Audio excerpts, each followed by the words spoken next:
Assalamualaikum warahmatullahi wabarakatuh. Selamat datang di channel Catatan Horor. Dan untuk cerita kita kali ini, kita bacakan ceritanya Faiz Bibi dengan judul Berkenalan dengan Tetangga Siluman. Sahabat horor, sebelum kita dengarkan cerita kali ini, jangan lupa untuk like, komen, dan subscribe channel Catatan Horor. Bagi sahabat yang punya pengalaman dan ingin kami bacakan ceritanya, boleh menghubungi kontak admin kami. Dan untuk sahabat yang ingin membaca langsung cerita ini, bisa klik linknya di kolom deskripsi. Jangan lupa nyalakan juga loncengnya agar tidak ketinggalan cerita berikutnya. Baik sahabat, langsung saja kita dengarkan cerita horor kali ini.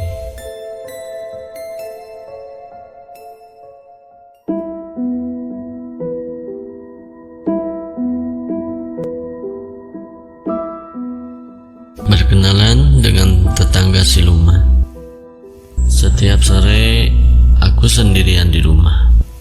Ibuku kerap pulang kerja setelah isya. Bila lebih awal, ibu akan pulang menjelang maghrib. Aku yang merasa sepi di rumah peninggalan nenek yang luas ini, memilih untuk bermain ponsel di kamar. Kami orang baru di sini. Aku belum terlalu mengenal pada tetangga. Terlebih, aku sedikit pemalu dan tertutup bila bertemu dengan orang yang belum dikenal. Sampai suatu hari, terdengar suara dua orang remaja tengah asik bergurau di halaman belakang rumahku. Halaman belakang rumah terdapat kebun kosong yang terdapat semak-semak belukar. Ada juga pohon-pohon rimbun yang cukup tinggi. Suara tawa, gurauan remaja putra serta putri terdengar nyaring. Hingga aku yang penasaran membuka jendela kamarku dan menengok ke sumber suara. Salah satu di antara mereka memanggilku dengan suara yang serak, jauh dan menggelegar. "Anata, sini. Ayo kita main bareng, ayo ikut sama kami." Hah, dari mana dia tahu namaku? Aku sedikit terkejut mendengarnya.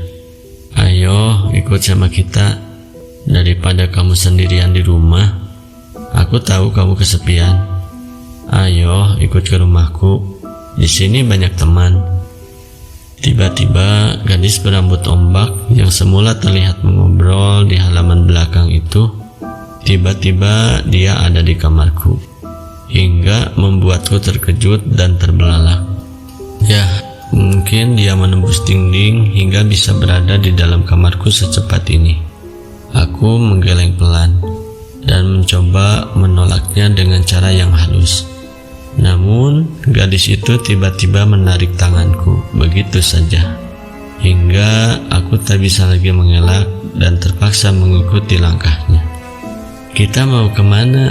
tanyaku. "Ayo ikut ke rumahku dan kamu akan menemukan banyak teman," balasnya.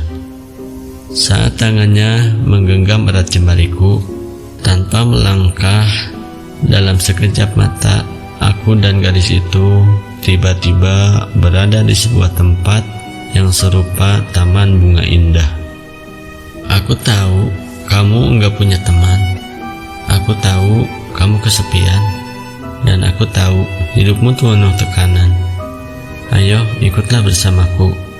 Kamu akan menemukan kebahagiaan yang kamu inginkan," ucap gadis itu.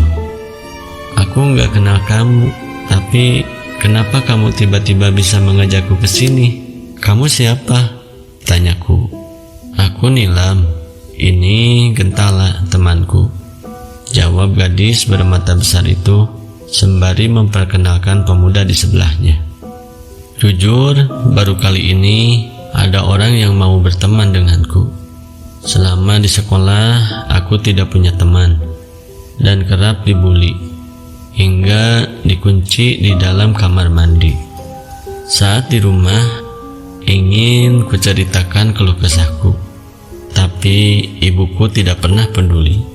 Ayahku pun kini sama sekali tak pernah menghubungi kami semenjak menikah lagi. Tidak apalah, mungkin mereka bisa menjadi temanku. Lagi pula mereka tinggal tak jauh dari rumah nenek. Kuanggukan kepala tanpa ragu dan tanpa rasa curiga. Ini tempat apa? Tanyaku saat menjejakkan kaki ke sebuah hamparan indah serupa taman. Rasanya aku belum pernah melihat taman seperti ini. Tanamannya pun tampak asri. Aromanya pun teramat harum mewangi. Ada pohon unik, daunnya berwarna merah keunguan. Sungguh, di tempat apakah aku ini?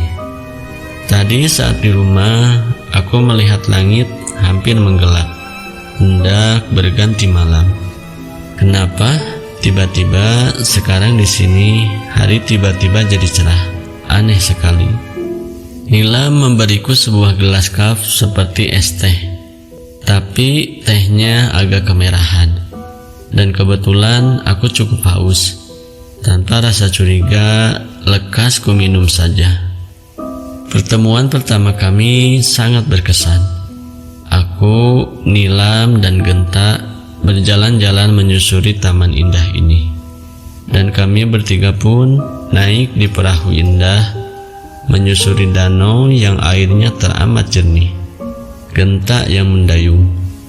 Sementara aku dan Nilam saling menebar senyum satu sama lain. Kami seperti seorang sahabat yang sudah cukup akrab satu sama lain. Padahal kami baru mengenal.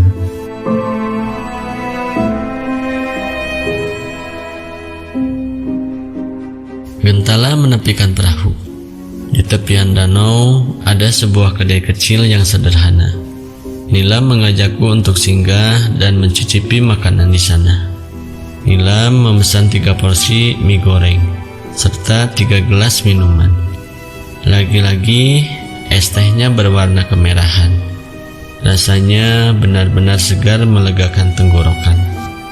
Terima kasih Nilam, Genta, ucapku saat hendak mencicipi hidangan yang tersaji yang telah dipesan.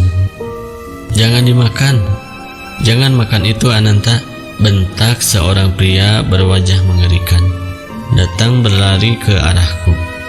Saat aku hendak melahap mie goreng yang tampak lezat itu. Wajahnya hitam legam, penampilannya seperti gelandangan, dan rambutnya pun awut-awutan. Kenapa nggak boleh dimakan? Tanyaku. Heran, aku tak menghiraukan ucapan pria itu, dan langsung saja kulahap mie goreng yang kusendok. Tiba-tiba, laki-laki berambut gondrong awut-awutan itu menampik sendok yang ada di tanganku. Ia juga merebut piring yang tersaji di meja, lantas melemparnya jauh-jauh hingga makanan itu pun berserakan. Genta dan Nilam mendelik tajam dan sangat emosi kepada pria yang baru datang itu. Pergi dari sini, jangan cari gara-gara, bentak Nilam sambil menyeringai. Kalau kamu macam-macam di sini, kamu akan celaka. Genta pun ikut bicara. Ayo pulang Ananta, kita kembali. Tempatmu bukan di sini. Ayo pulang. Pegang tanganku. Kita pulang, ucap lelaki gondrong itu berulang-ulang. Enggak, aku enggak mau, pekiku. Entah mengapa, aku sudah nyaman di sini. Aku bermain bersama teman sebayaku yang baik dan rupawan. Genta amatlah tampan, dan Nilam begitu cantik. Saat di sekolah, tak ada satupun teman yang mau berkawan denganku, karena aku jelek dan kurang pergaulan.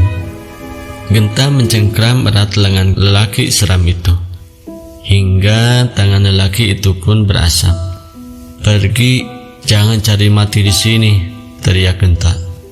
Ayo Ananta, pergi dari sini, lelaki berambut gondrong itu kembali berteriak.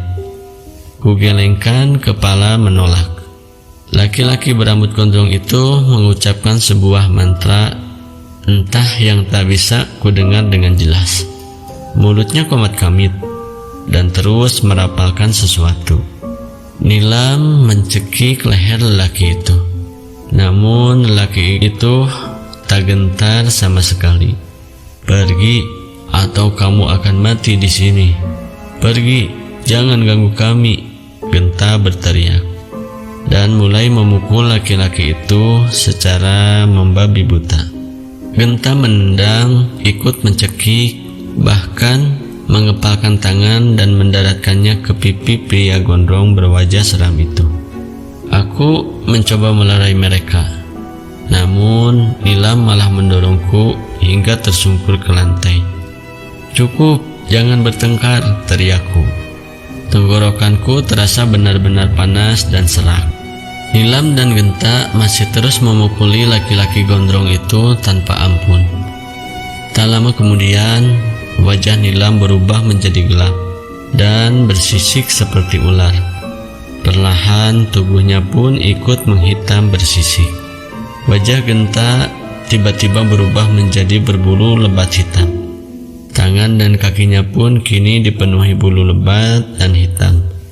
Mengerikan sekali. Mata Genta berubah menjadi merah menyala. Giginya runcing seperti gigi taring binatang buas. "Kalian harus mati."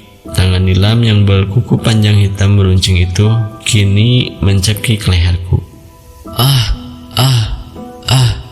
Aku kesulitan bernapas karena Nilam menyerangku dan Genta menyerang lelaki gondrong itu.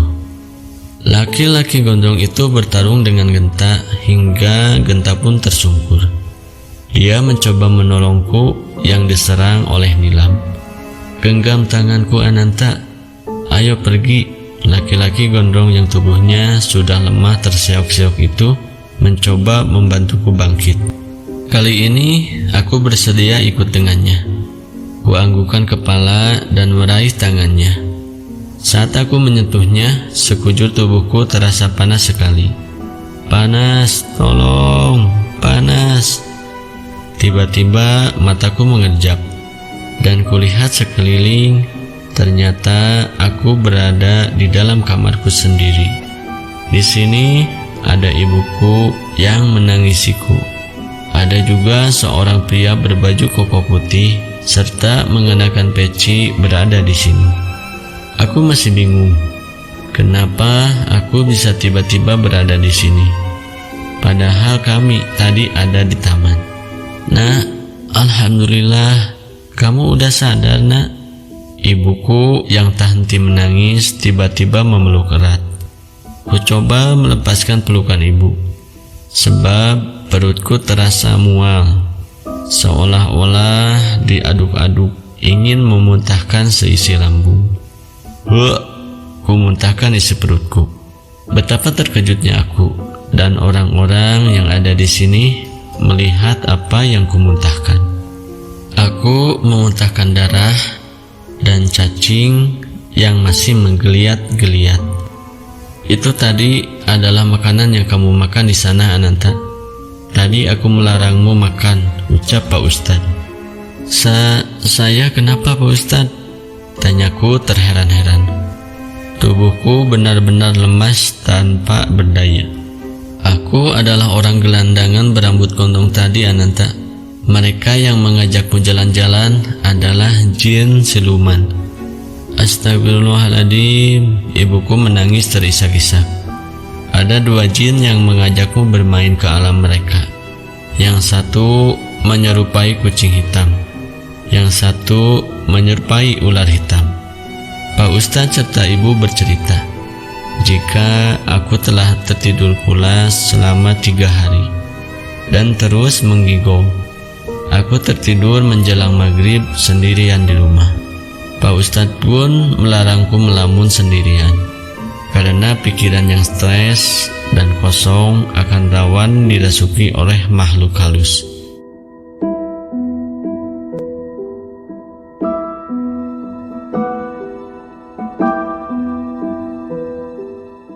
Beberapa hari setelah aku diruqyah Pak Ustadz, kami pun pindah ke kontrakan lain yang lebih aman. Hari ini ibu minta ditemani paman menyempatkan diri untuk ke rumah nenek untuk mengambil barang kami yang masih tertinggal. Saat pamanku menengok-nengok halaman belakang, paman amat terkejut melihat ada bangkai ular hitam dan bangkai kucing hitam di belakang rumah.